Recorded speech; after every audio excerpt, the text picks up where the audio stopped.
Bapak Ibu yang dikasihi oleh Tuhan, malam hari ini saya ingin membagikan cerita firman Tuhan. Nah, sudah ditampilkan ternyata. Ya, mungkin sementara saya ngomong udah lihat ke sana, anak yang hilang, apa itu? Baik. Mungkin sebagian kita, saya percayalah, sudah sering. Saya lihat beberapa orang di sini pernah hadir ketika saya pernah menyampaikan tentang hal ini di lain waktu. Ya, dan saya percaya secara umum kita sudah tahu cerita tentang ini, betul ya? Oh, anak yang hilang, Lukas 15 ya. Saya tahu. Kalau demikian maka izinkan saya untuk sekali lagi menyampaikan tentang ini, istilahnya untuk reminder kita, mengingatkan kita lagi. Jangan pernah bosan dengan firman Tuhan. Amin. Selalu kan itu harus disampaikan terus menerus supaya, nah ini dia, sama cerita sedikit. Dunia tahu dalam ilmu apa itu marketing ya, sesuatu itu salah satu yang membuat produk yang dijual atau jasa yang dijual itu laku adalah ketika adanya iklan. Iklan itu di sana itu prinsipnya itu pengulangan. Makanya kalau kita lihat di TV gitu kan, ada pengulangan contoh mengenai iklan Supermi kah? Nah, apa sih Supermi sih? Yang lain deh, kayaknya memang saya suka makan Supermi kali ya. Yang lain kayak sampo kah atau apa? Yang penting yang jelas itu diulang-ulang, betul ya? Kalau kita pantengin TV itu, nggak tahu kita berapa kali satu hari itu diulang terus tentang itu. Dan saudara, yang punya produk itu nggak murah loh bayar kepada stasiun televisi untuk menyiarkan iklannya ratusan juta, ratusan miliar bahkan. Sekali tayang itu biayanya berapa? Tapi mereka rugi nggak? Mereka tahu bahwa itu strategi. Bagaimana? Dia mengulang-ulang, diulang-ulang sampai kita ngeliatnya bosan. Karena mungkin nggak kita lihat lagi, tapi tetap kedengaran gitu kalau TV-nya nyala. Sampai satu kali ketika kita mungkin pergi ke tempat berbelanja, ya mungkin kita bingung kita mau pilih apa. Mungkin kita lagi cari sampo, tiba-tiba yang terlintas itu apa? Yang pernah kita dengar, pernah kita lihat di TV. Mungkin kita lihat, oh sampo apa ya? Pentin, ya kan? Langsung diambil. Jadi korban iklan. Artinya begini, kenapa itu bisa terjadi?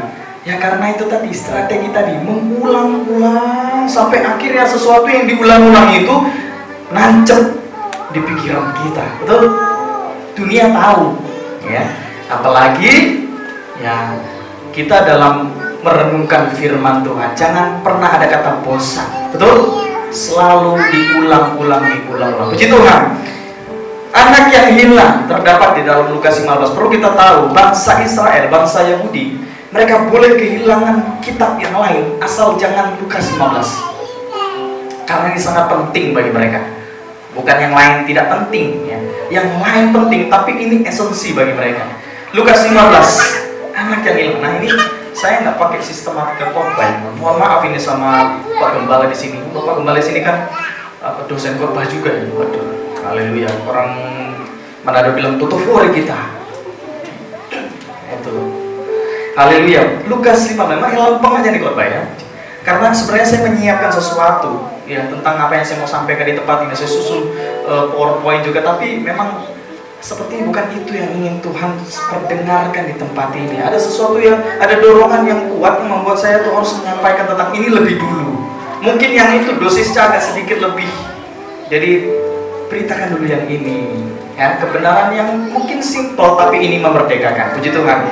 Lukas 15, perumpamaan tentang anak yang hilang. Saya baca firman Tuhan, kita simak di ayat yang kita baca masing-masing. Lukas 15 mulai dari ayat yang ke-11. Yesus berkata lagi, ada seorang mempunyai 2 anak laki-laki. Kata yang bungsu kepada ayahnya, Bapa, berikanlah kepadaku bagian harta milik kita yang menjadi hakku. Lalu ayahnya membagi-bagikan harta kekayaan itu di antara mereka. Stop di situ dulu. Jadi kita tahu ceritanya ya, ada seorang bapak yang kaya, betul? Ada seorang bapak yang kaya. Kaya pada zaman dulu kita bisa gambarkan salah satu bentuk kekayaan itu kalau dia punya banyak ternak. Ternaknya bukan cuma 2, 3, 10, 50 ekor, tapi ratusan, bahkan ada yang sampai punya ribuan ekor ternak. Itu salah satu ukuran kekayaan pada waktu itu. Bayangkan sendiri, kita punya gambaran sendiri mengenai kekayaan dari bapak ini. Mungkin rumahnya besar, yang pasti pembantunya banyak. Nah, kalau pembantunya banyak kan kita bisa ukur tuh, berarti rumahnya besar dan banyak. Mungkin kalau sekarang dia punya kolam renang kah, pokoknya banyak aja pekerjaan dari upahannya orang-orang pembantunya itu.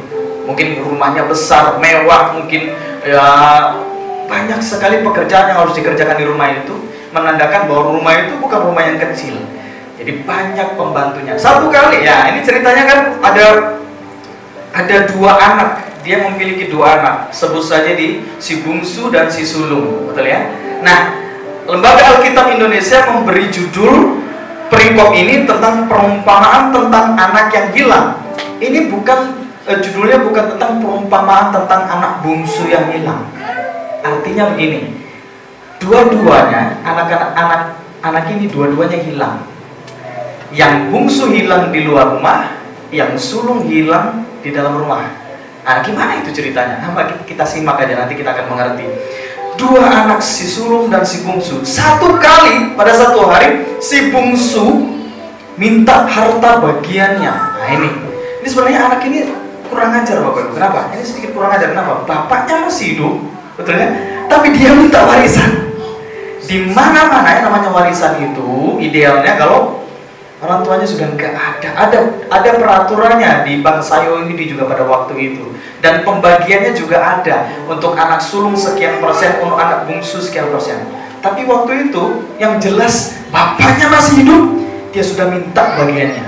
Artinya sebenarnya secara kasar dalam hati dia bisa bicara, dia menganggap bapaknya sudah mati, betul ya? Nah, apa yang terjadi? Akhirnya karena bapak ini baik, dia bagilah hartanya, betul?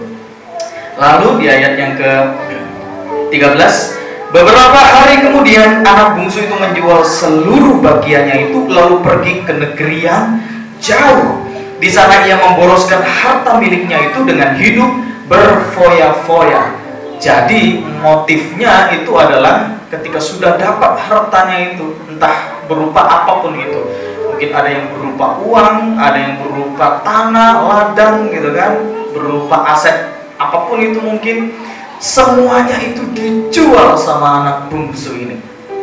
Setelah dijual, nggak cukup dijual, dia pergi keluar dari rumah bapaknya. Wah, heran juga anak ini ya. Dia pergi, bukannya dia tetap di sana gitu kan, tapi dia pergi. Saya bisa membayangkan bapak ini hatinya gitu loh. Mungkin dia sempat berkata sama anaknya, anakku, ngapain kau harus keluar dari tempat ini? Bukankah semuanya sudah aman di tempat ini? Betul, dia anak orang kaya loh. Apapun yang diminta pasti dikasih. Pembantunya banyak. Kalau dia minta apa-apa pasti tinggal ngomong aja, pasti udah dikasih tuh. B, minta spaghetti gitu kan. B, minta nasi goreng. Apalagi pecel lele. Semua tinggal ngomong pasti dilayani, betul? Haleluya. Tapi dia memilih untuk pergi. Mungkin bapaknya ini sebenarnya pengen anaknya tetap di rumah, betul? Oke lah, kamu minta harta bagianmu. Itu sebenarnya sedikit mengecewakan bapaknya, tapi udahlah, nggak apa-apa. Tapi kamu tinggal di sini, tapi enggak, anaknya tetap mau pergi, betul? Ke negeri yang jauh. Ingat ya, dia pergi, dia berinvestasi, betul? Tanam modal, tanam saham supaya uangnya itu bisa berkembang. Tapi dia boroskan. Firman Tuhan katakan dia boroskan, ya, untuk segala macam lah, yang mungkin nggak jauh dari kedagingan lah. Entah dia minum-minum, ketemu kawan yang baru di tempat yang baru, wah sini bro, kawan-kawan, ayo aku traktir kau makan minum, dan sebagainya. Intinya dia memboroskan harta itu dengan hidup berfoya-foya, tidak dibuat investasi. Sampai akhirnya di ayat 14, setelah dihabiskannya semuanya, nah ini luar biasa, semuanya lagi dihabiskan, timbullah bencana kelaparan di dalam negeri itu, dan ia pun mulai melarat. Nah ini dia, ya nggak tahu apa yang ada dalam pikiran anak ini ya. Mungkin dia cuma pengen senang-senang saja, jadi dia cuma berfoya-foya, senangkan, habiskan harta itu, sampai akhirnya yang tidak dia duga itu terjadi. Ini bencana ini terjadi setelah habis hartanya. Kalau masih ada hartanya mungkin dia bisa berubah pikiran, betul? Oh, ini kayaknya situasinya berubah ini. Ya, mungkin dia bisa berpikir ulang. Ya, mulai dia buka usaha atau apa itu ceritanya supaya dia bisa hidup. Tapi cerita itu dikatakan setelah habis hartanya terjadilah bencana kelaparan yang dahsyat di negeri yang dia pergi itu. Apa yang terjadi? Ya, saya percaya anak masih punya akal sehat. Artinya dia tahu dia perlu makan, betul? Lalu ayat 15, lalu ia pergi dan bekerja pada seorang majikan di negeri itu. Orang itu menyuruhnya ke ladang untuk menjaga beduanya, itu kan, babinya. Ini dia. Coba perhatikan. Saking nggak ada lagi mungkin kerjaan yang lain, betul? Dia pergi ke seorang tuan yang kaya juga di negeri itu. Nah, dan mungkin kebetulan dia, bapak ini punya banyak ternak. Salah satunya ternak itu tadi. Ya udah, yang ada lowongan cuma di sana. Jadi udah dioper lah di sana. Bayangkan Bapak Ibu. Bayangkan dulu. Udah, bayangkan dia kerja di kandang. So bisa bayangkan kandang itu seperti apa? Baunya seperti apa? Tapi nggak ada pilihan lagi bagi anak ini. Yang penting aku kerja, aku bisa makan. Gitu. Pola pikirnya waktu itu seperti itu kan. Kalau enggak, aku mau mati aku nanti kalau nggak begini. Namun waktu dia bekerja, nah ini perlu diingat, hewan ini pada waktu itu di kalangan bangsa Yahudi adalah hewan yang haram. Nah iya, menurut Taurat ini haram. Bayangkan, beda sekarang aja. Kenapa saudara kita bisa makan bahan sekarang? Bersyukurlah sama Tuhan Yesus karena dia mati di atas kayu salib. Kalau Yesus nggak mati di atas kayu salib, nggak bisa makan kita sampai sekarang. Amin. Haleluya. Nah, puji Tuhan. Asik kita bisa makan, nanti jangan-jangan pulang dari sini langsung cari. Ya. Itu makanan favorit saya gitu. Sama kita. Haleluya. Nah, jadi dia kerja di tempat itu, tempat yang kotor. Ya kan, situasinya seperti itu, nggak tahu lah berapa ekor yang dia jaga. Dan di sela-sela waktu dia kerja, ayat yang berikutnya 16, lalu ia ingin mengisi perutnya dengan ampas yang menjadi makanan babi itu, tetapi tidak seorang pun yang memberikannya kepadanya. Haleluya. Ini seperti sudah jatuh ke timpa tangga, kena kotoran lagi. Sementara dia kerja, mungkin yang lain bawa bontot kan. Dia nggak bawa bontot mungkin. Udahlah, yang penting aku bisa kerja gitu kan. Bayangkan. Jadi sementara dia lapar, dia pengen makan juga. Aduh, nggak ada bontotku. Minta kawan nggak dikasih pasti kan. Ya udahlah, apa yang ada deh. Dia pikir untuk ambil, minta ampasnya deh. Tapi apa yang terjadi? Apa yang terjadi bahwa nggak ada satupun yang memberikannya kepadanya. Aduh. Kasihan. Saya nggak tahu sejauh mana perutnya sudah keroncongan waktu itu, ya, sampai dia nekat kan akhirnya ampas itu deh, nggak apa-apa deh gua makan gitu, nggak ada apa-apa lagi, biar deh apa kata orang, gua mah nggak peduli gitu. Yang penting gua makan, perut terisi, kenyang, kerja lagi. Haleluya. Nah, saudara, tapi tidak ada yang memberikan. Kasihan. Oke, lanjut. Ayat yang ke-17. Lalu, nah ini perhatikan, ia menyadari keadaannya. Nah ini dia. Waktu dia lapar, di sana dia menyadari keadaannya. Nggak cukup menyadari apa yang terjadi. Katanya, betapa banyaknya orang upahan Bapakku yang berlimpah-limpah makanannya, tetapi aku di sini mati kelaparan. Coba bayangkan, Bapak Ibu, yang notabene-nya anak bungsu tadi adalah anak seorang yang kaya, betul? Kaya raya, banyak pembantunya. Waktu dia jatuh kelaparan di sana, baru dia berpikir begini. Waduh, dia ingat rumahnya kan. Betapa banyaknya orang upahan Bapakku. Ini artinya pembantunya bapaknya aja gitu loh. Pembantu Bapakku di sana berkelimpahan makanannya. Tapi aku di sini mati kelaparan. Pembantu Bapakku aja kenyang di sana, berkelimpahan. Amin. Tapi aku di sini mati kelaparan. Ingat. Nah, ini penting. Orang itu bertobat Kalau dia ingat di rumah bapaknya banyak pengampunan, banyak kasih sayang. Gereja akhir-akhir ini gagal untuk mentobat. Kalau mau mentobatkan seorang kan, itu motif apa? Dosamu apa? Kamu harus berubah, bla bla bla bla. Yang disinggung adalah kesalahan-kesalahannya. Sebenarnya orang itu bertobat ketika dia ingat di rumah bapaknya banyak kasih sayang. Amin. Orang itu bertobat bukan karena dihakimi. Tapi kalau dia ingat, sama kayak anak ini, dia ingat di rumah bapaknya banyak makanan. Nah, kita lanjut. Nah, ketika dia sudah berpikir seperti itu, ayat selanjutnya 18, aku akan bangkit dan pergi kepada bapakku dan berkata kepadanya, Bapa, aku telah berdosa terhadap sorga dan terhadap Bapa. Aku tidak layak lagi disebutkan anak Bapa. Jadikanlah aku sebagai salah seorang upahan Bapa. Nah, dia mulai ingin kembali ke rumahnya. Nah, ingat, ketika dia ingin kembali ke rumahnya, ada kata-kata, kalimat ini. Coba ingat kalimat ini ya. Dia menyiapkan kalimat yang ingin dia sampaikan kepada bapaknya.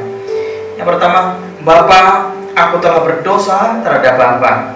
Itu yang pertama. Lanjut, aku tidak layak lagi disebutkan anak Bapa. Lalu jadikanlah aku jadi salah seorang upahan Bapa. Haleluya. Nah, maka bangkitlah ia dan pergi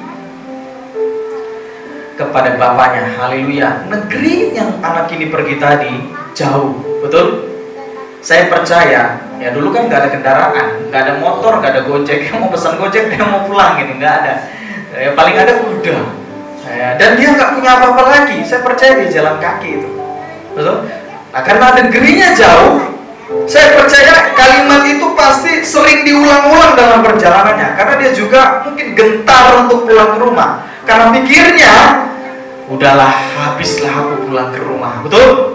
Habis aku ini pulang ke rumah. Paling tidak, udah aku mau ngomong dulu. Aku mau ngomong dulu sama bapakku nanti. Ya, karena ya udah, habis itu dihajar lah, nggak apa-apa. Gitu. Yang penting aku mau ngomong sama bapakku. Bapak, aku sudah berdosa terhadap sorga dan terhadap Bapak.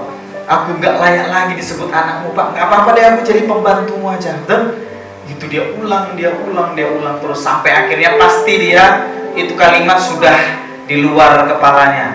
Maksudnya ingat, dia sudah hafal itu ya. Sudah hafal tentang kalimat itu. Puji Tuhan. Dia terus jalan. Kalau masih jauh mah mungkin dia biasa aja, betul? Dengan perut yang keroncongan. Ya ada apa di jalan mungkin dia makan. Nah, kita nggak tahu kan, minta sana sini nggak tahu karena negerinya jauh, Bapak Ibu. Berjalan makin lama makin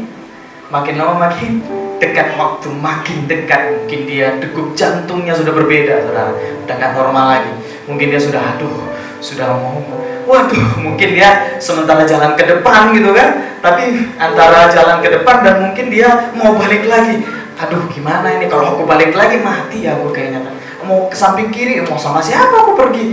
Aduh, ya udahlah. Memberanikan diri dia pulang. Haleluya. Memberanikan diri dia pulang. Sampai akhirnya, ini menarik. Kita perhatikan. Di ayat yang ke-20. Ketika ia masih jauh, 20b, masih jauh, ayahnya telah melihatnya. Lalu tergerak hatinya oleh belas kasihan. Amin. Di situ dulu berhenti. Perhatikan kata ketika ia masih jauh. Ketika ia masih jauh, bapaknya sudah melihatnya. Haleluya. Artinya apa? Saya merenung. Kenapa bapaknya ini anaknya masih jauh, tapi dia sudah tahu itu anaknya. Saya mulai berpikir begini. Seperti itu bahwa saya merenung begini. Ketika anak itu untuk pertama sekali dia keluar dari rumah, bapaknya ini sebenarnya nggak pingin anaknya pergi itu. Mungkin setelah anak ini sementara ya, kita mungkin bisa imajinasikan dramanya pada waktu itu ya. Ketika anak ini mereka di depan rumah, sementara anaknya melangkah pergi. Mungkin pertama jangan anakku, engkau di rumah saja. Udah, di sini semua aman, engkau terjamin. Semua ada apa yang kau perlukan. Gitu kan? Tapi anaknya tetap ngotot dia pergi. Jadi mungkin sambil lalu anaknya menjauh dari penglihatan mata bapaknya, tapi bapak ini karena dia mengasihi anak ini, dia terus lihat anak ini sampai jauh, sampai dia nggak kelihatan lagi dengan hati yang sedih, betul? Haleluya. Dan sejak saat itu, barangkali setiap hari, mungkin dia tetap punya urusan, betul? Tapi karena banyak pembantunya pasti bisa lebih cepat selesai. Dan ketika sudah selesai, apa yang terjadi? Mungkin dia ada di teras rumahnya sambil menantikan anaknya itu kembali. Ya, mungkin dia lakukan itu semenjak anaknya pergi yang terakhir kali. Jadi setiap hari dia menanti anaknya pulang. Mana anakku ini? Mana si Kudan ini? Betul? Mana anakku yang sulung itu yang aku kasih itu ya? Gak datangnya hari ini, gak pulangnya dia. Nah, ditunggu lagi besoknya. Belum pulang dia juga hari ini, mungkin susah hatinya, betul? Itulah yang membuat ya, ketika anak ini masih jauh, bapaknya sudah melihatnya dan dia yakin bahwa itu memang anaknya. Amin. Namanya seorang bapak, dia punya ikatan batin sama anaknya, betul? Dari jauh, ini dari jauh, bapaknya mungkin di teras rumah. Ketika dia lihat anak itu kayaknya si Pudan itu kayaknya itu melihat itu dari hidungnya itu, atau dari mananya gitu, dari telinga atau dari jalan dekat tapi masih jauh. Gimana coba itu? Makin dekat tapi masih jauh sebenarnya. Akhirnya dia yakin itu anaknya.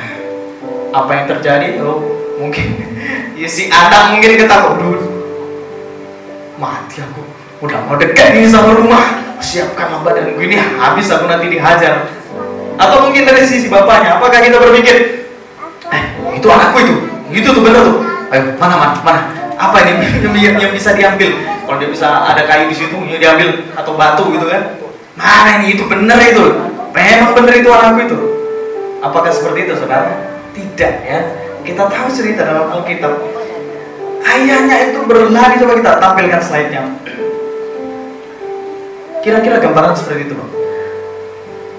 Artinya apa? Nih, anak itu berjalan, bapak itu berlari. Bukan untuk menangkap anak itu dan menghajarnya.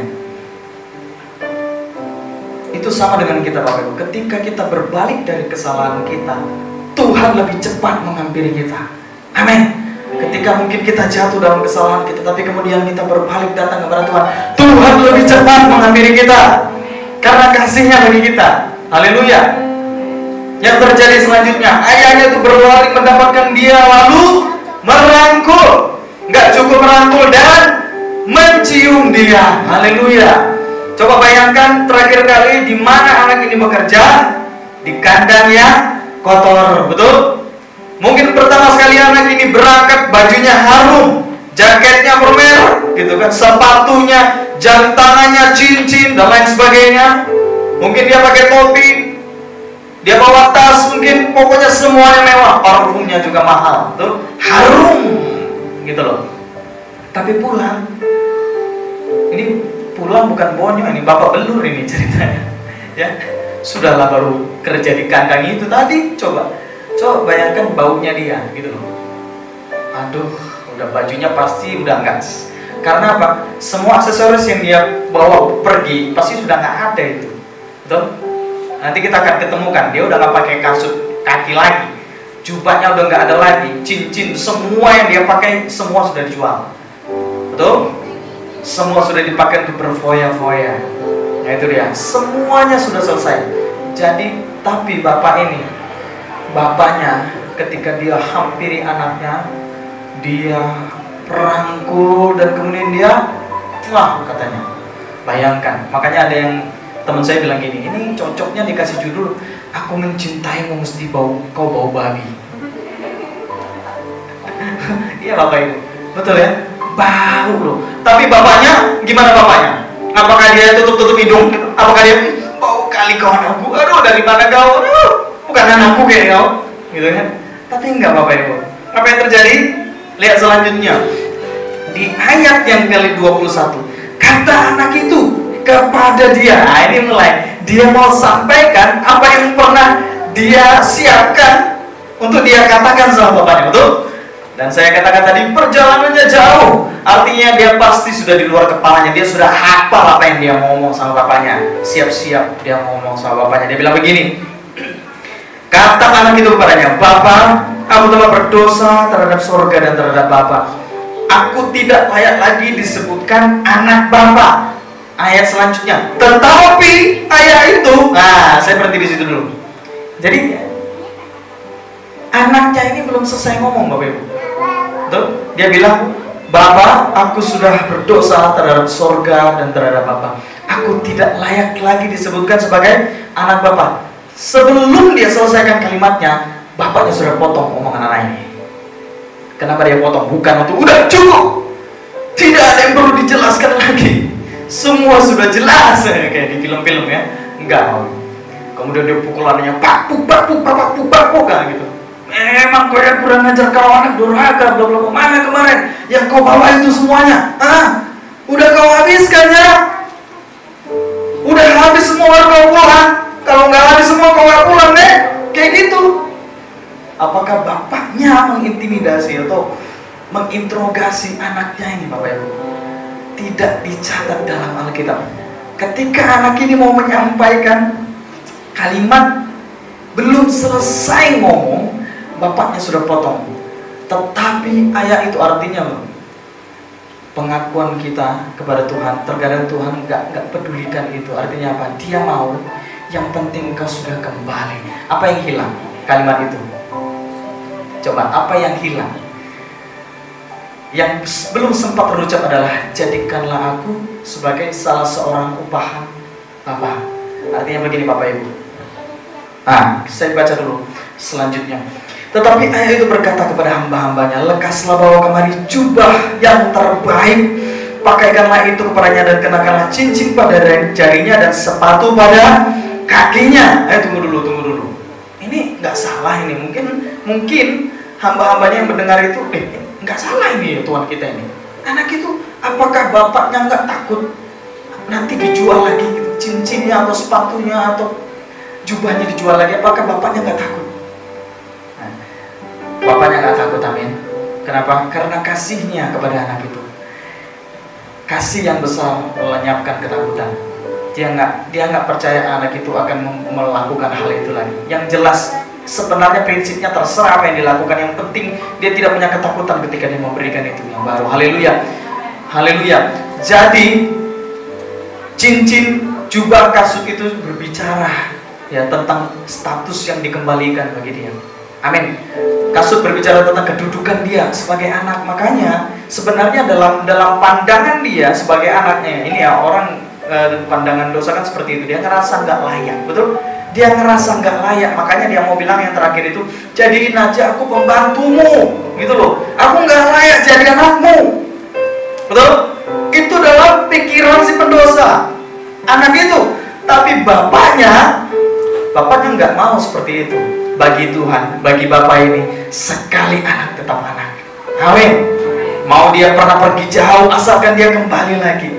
Gak ada mantan anak, sekali anak tetap anak. Makanya dia kasih lagi kasut untuk memperlihatkan kepada hamba-hambanya ini, dia tetap anakku. Itu kedudukan yang dia pun dikembalikan lagi kepadanya. Haleluya. Kemudian jubah yang terbaik, itu bicara tentang penerimaan, pengampunan yang diberikan oleh bapaknya. Haleluya. Jadi Bapak Ibu, saya berhenti di situ dulu. Ini yang cerita siapa? Yang cerita perumpamaan ini siapa? Tuhan Yesus. Biasa, Yesus itu menceritakan sesuatu yang luar biasa dengan cara yang biasa. Ketika dia bercerita, mengajar, selalu banyak orang yang mendengar. Betul? Yang mendengar bukan cuma 2, 30, 40 orang. Bahkan satu kali pernah terjadi ketika momen Yesus kasih makan 5.000 orang itu, Alkitab cuma mencatat 5.000 laki-laki, betul? Belum dihitung perempuan sama anak-anak. Kalau dihitung bisa kali-kalinya bisa 12.500 orang pada waktu itu. Bayangkan betapa berkuasanya firman yang Tuhan Yesus sampaikan. Amin. Karena yang menyampaikannya pun penuh dengan kuasa. Maka kita berkata, Yesus itu mengajar orang-orang itu seperti orang yang berkuasa, bukan sebagai budak atau hamba. Haleluya. Tuhan sedang merekrut anak, bukan merekrut hamba. Makanya pada waktu itu, ya ini Yesus yang cerita. Pada waktu Yesus yang cerita, siapa yang mendengarkan? Orang-orang Yahudi. Gak ada orang Batak di sana, belum ada. Orang Manado, orang Jawa belum ada. Orang sana mendengar. Dan orang Yahudi apa yang mereka pegang? Hukum. Musa, hukum Taurat.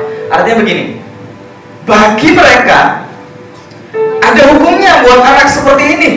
Ini dikategorikan anak yang durhaka. Bagi orang Israel, sesuai hukum itu, kalau mereka dapati ada anak yang durhaka di tengah-tengah bangsa mereka, apa yang terjadi? Hukumnya adalah setiap laki-laki yang ada di kota itu harus membawa anak itu keluar pintu gerbang kota. Kemudian apa yang terjadi? Anak yang durhaka itu harus dilempari dengan batu sampai mati. Pernah lihat orang dilempar batu sampai mati? Kalau cuma dengar biasa aja. Saya pernah lihat, walaupun di YouTube gitu kan.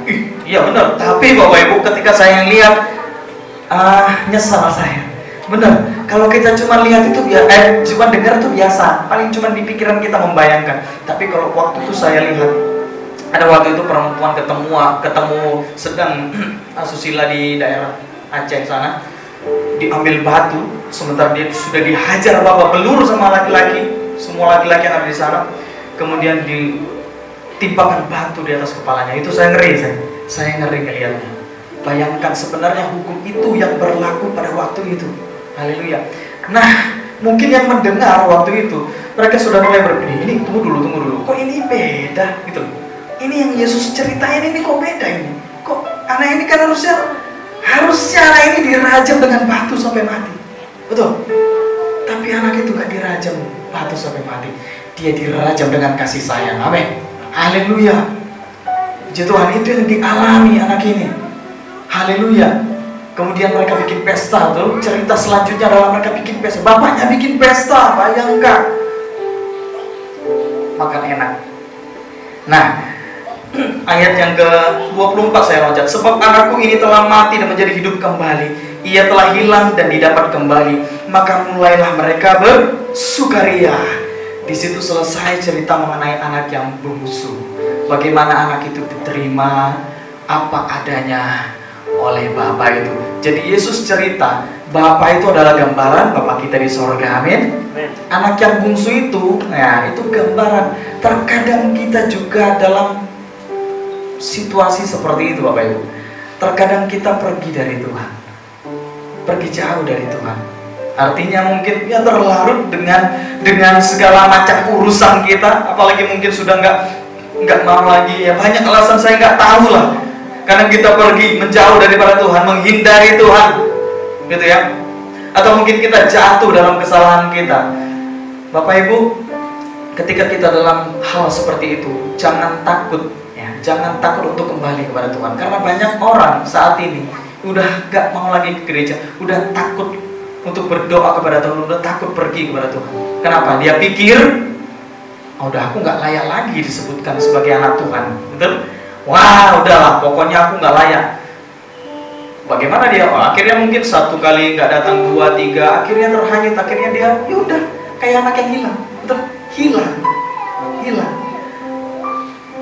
Apa yang perlu dialami? Anak ini, kalau mau ditanya, dia berdosa nggak? Salah dia sebenarnya. Bahkan motivasinya dia pulang itu kayaknya kurang tepat. Motivasi dia pulang adalah perut, betul? Motivasinya perut karena lapar dia pulang. Kasih tahu sama mereka, ketika engkau pulang, bayangkan anak itu, engkau jalan, Bapa berlari. Amin. Yang perlu kita lakukan adalah berbalik kepada Tuhan. Jangan takut Tuhan menghakimimu. Jangan takut Tuhan menghukummu. Karena sekarang di bawah perjanjian anugerah Tuhan gak seperti itu lagi. Yesus waktu itu sedang menceritakan masa setelah salib. Walaupun dia masih hidup sebelum salib. Ini perlu kita pahami bahwa sebelum salib dia mencoba mengembalikan standar hukum Tuhan itu loh. Haleluya. Yang bagi orang-orang bangsa itu aku dapat melakukannya, hukum Taurat itu. Makanya Yesus datang. Dia bilang, aku datang bukan untuk menyapu hukum Taurat di bawah karpet. Aku datang untuk menggenapi.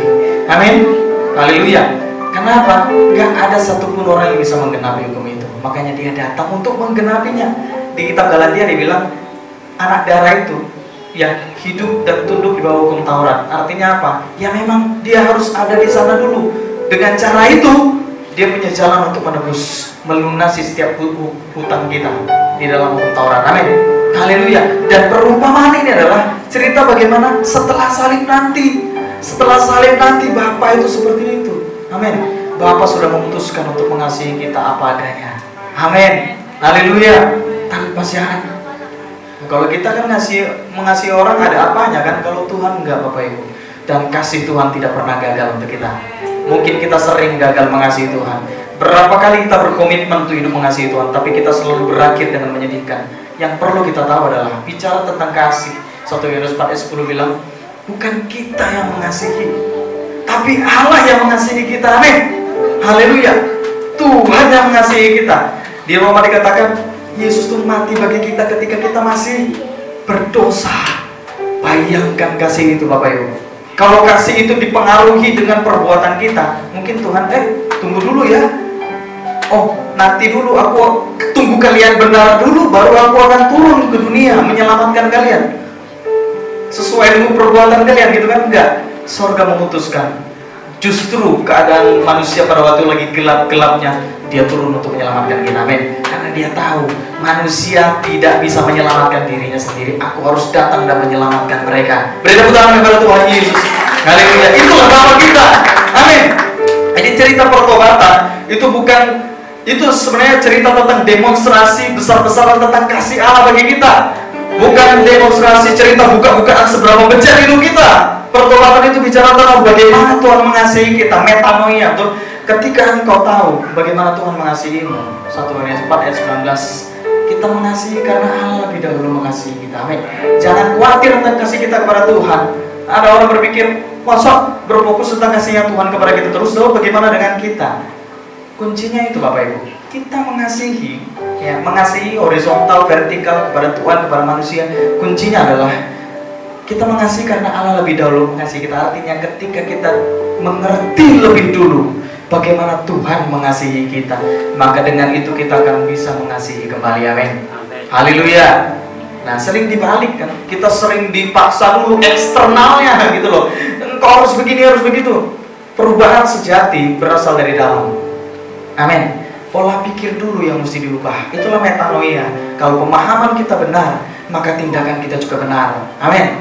Haleluya. Ya, salah satu contoh tentang pemahaman dan tindakan itu.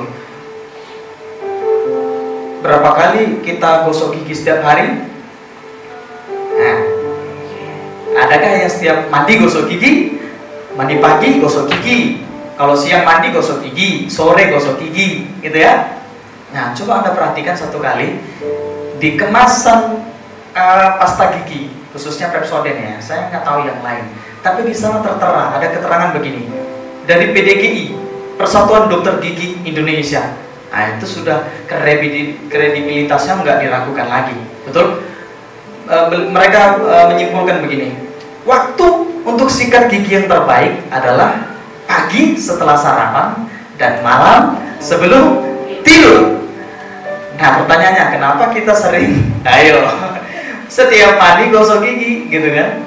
Nah, ini bukan tentang jangan khawatir Bapak, ini enggak pengaruhi keselamatan Anda ya.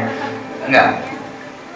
Kalau kita mandi gosok gigi, habis itu sarapan ya sama aja Saudara. Enggak maksimal maksudnya ya. Enggak ada salah. Ini bukan tentang bicara benar atau salah, cuma ada sedikit kekeliruan gitu kan. Sebenarnya gosok gigi yang terbaik itu tapi kalau kita mau gosok gigi setiap mandi pun nggak apa-apa kok ya, mau 10 kali satu hari nggak apa-apa, cuman sayang aja nanti cepat habis itu odornya, sikat giginya lagi, apalagi gigi kita nanti sering bisa iritasi gusi kita. Haleluya. Nah, itu kan salah satu contoh kecil aja bagaimana ketika kita memahami sesuatu dengan salah, tindakan kita juga salah. Sama kita dengan Tuhan. Kalau kita kenal Tuhan dengan salah, maka tindakan kita juga salah. Haleluya. Kalau kita mau mengasihi Tuhan, eksternalnya kita fokuskan, orientasinya kepada apa yang harus kita lakukan. Jadi aku harus begini, harus begitu, harus begini, harus begitu. Supaya apa? Sudah diberkati, supaya aku layak, supaya dikasihi. Itu kan udah sama Saudara. Motivasinya supaya aku nggak dihukum Tuhan, aku nggak dikutuk Tuhan. Motivasinya udah salah, Bapak Ibu. Betul ya? Oh, berarti engkau melakukan itu karena takut dikutuk. Tunggu dulu gitu kan. Berarti ada sebuah paksaan di sana, nggak murni kita melakukannya. Kalau kita tahu setelah salib kita hidup di bawah anugerah Tuhan, bahwa semua yang Tuhan perhitungkan kepada kita adalah berdasarkan ketaatan Yesus di atas kayu salib, maka kita akan terbebas dari hal-hal yang membelenggu kita. Amin. Kita melakukan kasih kepada Tuhan bukan lagi untuk seperti membalik telapak tangan Tuhan, seperti memiutangi Tuhan. Nggak bisa, saudara. Ya. Tuhan mengasihimu apa adanya. Ya, kebaikanmu tidak dapat menambah kasih Tuhan bagimu. Kau berbuat baik lebih lagi, nggak bisa nambah kasih Tuhan kepadamu. Kalau kau jatuh, itu juga tidak mengurangi kasih Tuhan bagimu. Tapi jangan jadikan senjata ya. Nah, ini kadang-kadang kita salah menangkap dan mengartikan, kemudian melakukannya. Itu yang perlu diperhatikan. Haleluya. Jadi intinya Bapak Ibu, ingat Yesus di atas kayu salib. Anak ini, dia bertobat ketika dia tahu, dia ingat di rumah Bapaknya banyak kasih sayang. Kita mengalami metanoia ketika kita ingat bagaimana Yesus mengasihi kita. Amin. Yesus di atas kayu salib, dia dihukum supaya kita diampuni. Amin. Dia disakiti supaya kita disembuhkan. Dia dijadikan dosa oleh dosa kita supaya kita dibenarkan oleh Allah. Dia mengalami kemiskinan supaya kita menerima kekayaannya. Amin. Yesus apalagi banyak hal yang dia lakukan. Yesus mati di atas kayu salib supaya kita hidup. Yesus menanggung ketertolakan kita di atas kayu salib supaya kita diterima oleh Bapa. Semua Yesus lakukan atas nama kita, sebagai kita di atas kayu salib. Amin. Di kitab Roma dikatakan, oleh ketaatan satu orang, semua orang menjadi orang benar. Amin. Karena ketaatan siapa? Yesus. Tapi kita dapat menerima keselamatan itu, merasakan keselamatan itu ketika kita percaya kepada Tuhan. Haleluya. Jadi Bapak Ibu, lihat anak ini. Anak, kadang-kadang kita seperti ini, jauh pergi daripada Tuhan. Tapi Tuhan kasih tahu, gitu loh Bapakmu. Lain lagi dengan anak yang sulung. Kita perhatikan sedikit lagi. Anak yang sulung, itu yang saya katakan tadi. Dia hilang di dalam rumah. Si bungsu hilang di luar rumah, si sulung hilang di dalam rumah. Ayat 25. Tetapi anaknya yang sulung berada di ladang, dan ketika ia pulang dan dekat ke rumah, ia mendengar bunyi seruling dan nyanyian tari-tarian. Lalu ia memanggil salah seorang hamba dan bertanya kepadanya, apa arti semuanya itu? Jawab hamba itu, adikmu telah kembali dan ayahmu telah menyembelih anak lembu tambun karena ia mendapatkan kembali dengan sehat. Maka marahlah anak sulung itu dan ia tidak mau masuk. Lalu ayahnya keluar dan berbicara dengan dia. Tetapi ia menjawab ayahnya, katanya, telah bertahun-tahun aku melayani Bapa dan belum pernah aku melanggar perintah Bapa. Tetapi kepadaku belum pernah Bapa memberikan seekor anak kambing untuk bersukacita dengan sahabat-sahabatku. Tetapi baru saja datang anak bapa yang telah memboroskan harta kekayaan, bahkan bersama-sama dengan pelacur-pelacur. Maka Bapa menyembelih anak lembu tambun itu untuk dia. Kata ayahnya kepadanya, anakku, engkau selalu bersama-sama dengan aku, dan segala kepunyaanku adalah kepunyaanmu. Haleluya. Saya berhenti di situ. Jadi anak yang sulung, dia hilang di dalam, artinya begini, banyak orang yang ngerasa dia layak. Dia mulai sodorkan kebenaran-kebenaran yang dia lakukan. Aku nggak pernah melanggar perintah Bapa, dibilang. Aku ini loh, aku itu, aku pelayanan, aku bayar perpuluhan, apalagi yang bisa kita buat. Aku ini, aku itu, aku berdoa, aku puasa. Bayangkan, anak ini gagal untuk merasakan Bapaknya. Amin. Kasih Tuhan yang mengalir dalam hidup. Karena Bapaknya bilang, anakku, kepunyaanku adalah kepunyaanmu. Amin. Dia ngerasa ya Bapaknya itu adalah orang yang pelit mungkin. Padahal setiap saat kalau dia mau menyembelih piaraan Bapaknya, pasti dikasih sama Bapaknya untuk berpesta sama teman-temannya. Betul? Pasti. Tapi dia ngerasa, itu dia. Banyak orang yang ngerasa, aku nggak kayak anak yang hilang kok. Tapi ingat, ketika kita datang dengan kebenaran kita, sorry, Tuhan berkata kebenaranmu kayak kain kotor. Jadi kita datang kepada Tuhan bukan karena kita mengandalkan ini loh aku begini, aku begitu. Orang Farisi berdoa, aku nggak kayak yang belakang itu Tuhan. Ya, aku lebih baik, tapi mana yang didengar Tuhan, yang berkenan, orang yang berdoa sebenarnya aku nggak layak Tuhan. Di dalam perjanjian yang baru, ketika engkau nggak layak, di sanalah engkau memenuhi syarat. Kelayakanmu karena Yesus Kristus. Haleluya. Puji Tuhan. Haleluya. Jadi kisah ini mengenai dua anak yang hilang. Satu di luar rumah, satu di dalam rumah. Bapak Ibu, mungkin kalau kita pernah mengalami ini, bahkan mungkin kita ketemu anak yang hilang itu, kita bisa sampaikan tentang kasih Bapa bagi mereka, supaya mereka mengalami kasih itu dan mereka kemudian kembali. Haleluya. Puji Tuhan. Pertobatan itu adalah tentang demonstrasi besar-besaran kasih Tuhan bagi kita. Beri kemuliaan kepada Tuhan.